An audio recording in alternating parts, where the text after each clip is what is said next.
I'm going to ask you a question, and I'd like to request the audience to keep this in the back of their mind. So the question is, what unites the world's religion?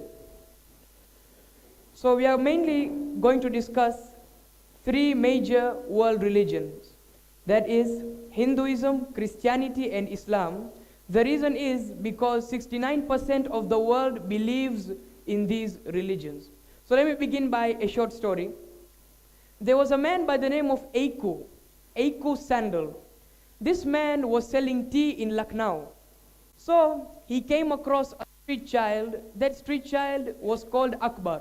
So Aiku, this tea seller in Lucknow, India, went towards Aiku and said, "Yes, boy, what's your name?" Akbar replied, "My name's Akbar, I'm a Muslim." Now remember, Aiku is which religion? Hindu. Akbar is Muslim. So Aiku said, "Let me take you towards the police station. Maybe your parents might have lodged a complaint." They went towards the police station. The police said, no complaint has been lodged. So Aiku said, "Now what do I do?" The police said, "How about you leave Akbar with us? We will put him in an orphanage. They will provide him with education, healthcare, and shelter." Now Aiku knew the oppressive nature of the Indian orphanages. So he said, "You know what? I will raise him up myself. I, being a Hindu, will raise this Muslim. No problem. I will provide him with education, with healthcare, with shelter." Fine. Years later, there was a documentary on television on street children. Within the documentary, the biological parents of Akbar, the real parents of Akbar, saw their long-lost son on television. So what did they do? They went towards Aiku and they said, "Akbar is our son, please give him back to us." Akbar joined his parents. However, Akbar's parents were astonished. They were surprised, mesmerized. Why? Because they realized that Akbar is practicing the norms of Islam.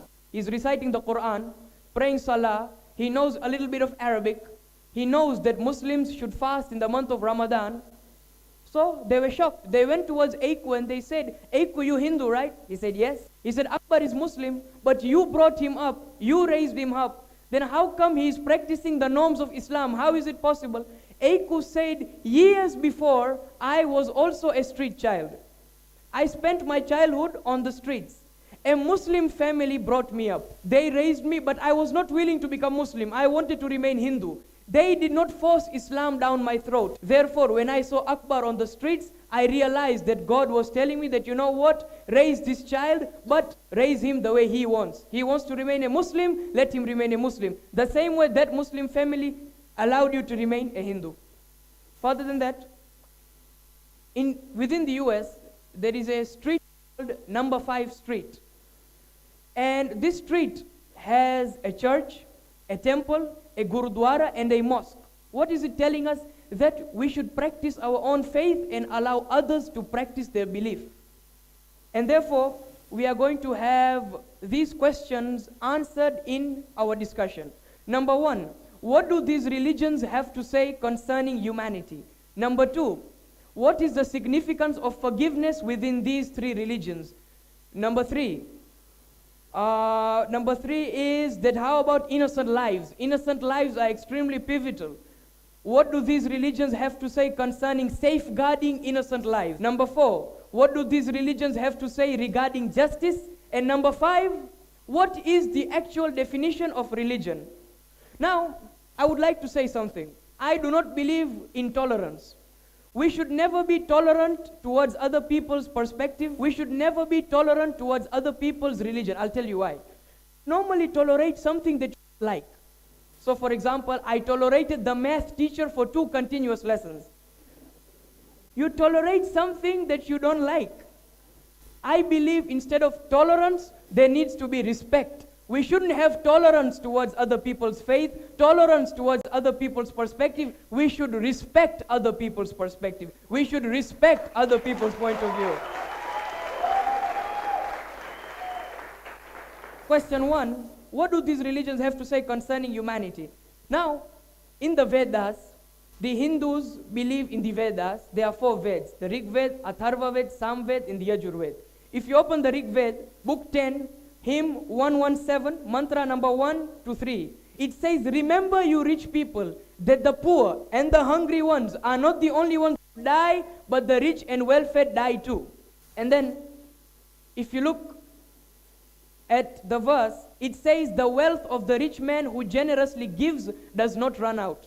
So if you fear that when you help others, your wealth will run out, please do not fear. Further than that, if you open the Bible, in the book of James, chapter 1, verse 27, it says, religion that is pure and undefined before God the Father is this, to visit orphans and widows in their affliction.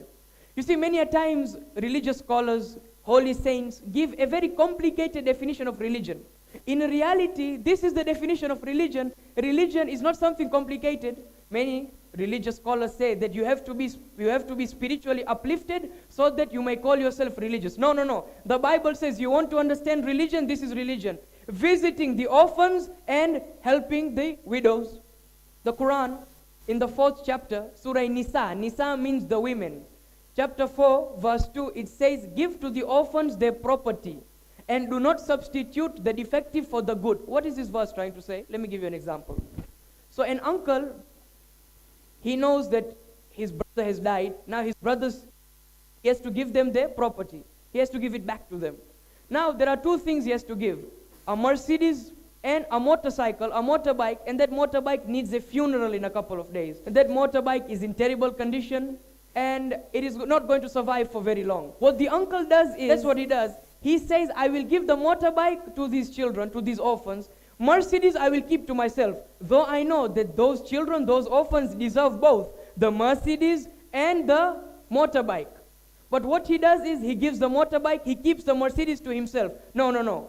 Never scam orphans. Do not mistreat orphans. The Quran says do not substitute the defective for the good. And the Aga Khan, Shah Karim al-Husseini, the 49th leader of the Ismailis, he says, there are many interpretations of Islam within the wider Islamic community, but generally we are instructed to leave the world as a better place than it was when we came into it. When we enter into this world and when we leave this world, we should make a difference. We should make a difference in people's lives. The Aga Khan himself is an example.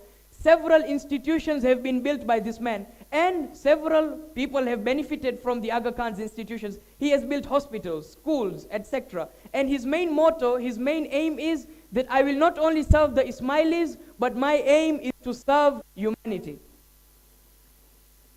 Mother Teresa, she went to Calcutta in 1948 and dedicated her life towards the poor. And in the mid-1950s, she began an orphanage, a leper colony, and different institutes. So Mother Teresa, another example for us. Now what do these religions have to say concerning forgiveness? If you open the Mahabharata, book 3, the Vanparv, section number 29, quite a long verse, it says forgiveness is virtue, forgiveness is sacrifice, forgiveness is the Vedas, etc. In the end, the Mahabharata, in this verse, it states, forgiveness is it that the universe is held together. We shouldn't hold grudges in our hearts. If we hate someone, someone has harmed us, we should forgive that person. People do not hurt us intentionally. If someone has caused harm to us, told us something that we may have not liked, we need to forgive that person. The Bible says in the Gospel of Matthew 6:15 and the Gospel of Mark chapter 11 verse 25, it says, if you forgive others their mistakes, their trespasses, then only will the Father in heaven forgive your sins. The same message is repeated in the Quran. In chapter 24, Surah Nur, which means chapter of light, verse number 22, it says, pardon and overlook. Don't you want God to forgive your mistakes? Don't you want God to forgive you? And God is forgiving and merciful. And there are many Muslims in the month of Ramadan. Ramadan is the month whereby the Muslims fast. On the 21st and the 23rd night, they visit the mosque and they seek forgiveness from God. The question is, if you do not forgive others, if you do not forgive your community members, if you do not forgive your friends, if you do not forgive your family members, how do you expect God to forgive your mistakes? Religion also states that we need to safeguard innocent lives. We need to protect people who are innocent. And there are many examples of extremist organizations within all religions. The KKK, the Ku Klux Klan, they used religion to spread violence. They wanted to spread Christianity, they used violence. In the contemporary era, what do? They believe in white supremacy, religious supremacy. They are known as white nationalists. They say that the whites are superior towards all other races, Christianity is superior towards all other religions. And the Washington Post released an article, interesting article. Pope Francis was seen washing the feet of Syrian refugees. Pope Francis. What is he trying to say? He is trying to say that no religion is superior towards any other religion. Look, there is nothing like religious or white supremacy. I am washing the feet of Syrian refugees. Speaking of creed and caste, the caste system in Hinduism, and especially within India, is something that should be abhorred, and it is still practiced in the 21st century. However, many prominent Hindu scholars have spoken up against the caste system. Scholars like Swami Narayan. And after Swami Narayan, by the name of Swami Vivekananda, he spoke up against the caste system. He used to eat with people from the lower castes. He would spend time with them. And therefore, many people realized that, you know what, this caste system is wrong. There is nothing like Brahmin and Kshatriya and Shudras. No. Caste system is wrong. There is no caste or creed. And then we have ISIS. They use Islam as a means to spread violence. Let me give you a few examples. February 18, 2015, ISIS released a video that showed that they were beheading 21 Egyptian men on a Libyan beach. Further than that, they haven't spared children. December 2014, 4 executed because they were not willing to convert into the religion of Islam. Now, have Islamic scholars spoken against these terrorist organizations? Yes, they have. Example, Ayatollah Sistani, the leader in Najaf, he has spoken up against ISIS, saying that it is extremely dangerous, it is an extremist organization, therefore we have to speak against this terrorist organization. And the Quran also says, that you cannot kill innocent people. The Quran says that if any of you kills any other human being, whether that human being is a Hindu, whether that human being is a Christian, whether that human being is a Buddhist, a Sikh, an atheist, an agnostic, whatever, you can't kill him. And if you have, it is as if you have killed the entire humanity. If you save a single person, a single soul, it is as though you have saved humanity. Now what about justice? Fighting for justice. The Bhagavad Gita contains a story of Sri Krishna advising Arjun to fight against his relatives who were causing trouble within the society. Arjun said, no, I can't fight against my relatives. They are my relatives. How can I fight against them? Krishna said, no. So long as they are causing injustice, you have to fight them. Even if it is against yourself, when it's for the truth, when it's for justice, you have to speak up. And a similar message, the same message is repeated in the Quran. Again, I'll quote the 4th chapter, Surah Nisa, the women, verse 135. It says, O you who have believed, be persistently standing firm in justice, even if it be against yourselves, your parents, or relatives, whether one is rich or poor. You stand up against injustice. Stand firm for justice. Stand against oppression. Within the United States, Reverend Martin Luther King Jr., he spoke up against racism. He would see racial discrimination within the United States and all over the world. He gave a speech known as I Have a Dream speech, and the speech made an impact. The entire world realized that racial discrimination is something that is not correct, and therefore racism stopped within the United States to a certain extent, though racism still exists, and we need to work upon annihilating racism. So in the end, I would like to state that we may differ with other people's opinions. There are some people who are atheists, some people who are agnostics. No problem. We may agree to disagree. They have their own, they have their research, and we have to accept the fact that they have also done their own research, and we have to agree to disagree. And there are some people, you will notice, who do social work. So fight against human trafficking, right?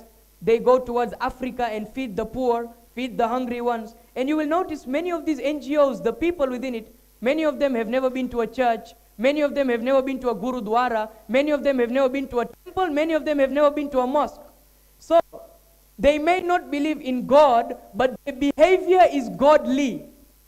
They don't believe in God, but because they are serving humanity, their behavior is godly.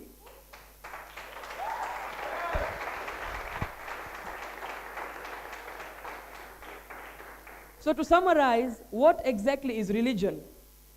Religion is helping the poor. Religion is protecting innocent lives. Religion is forgiveness and defending justice, standing firm for justice. As my own Quran says, that religion is how you treat people. Thank you very much. Thank you.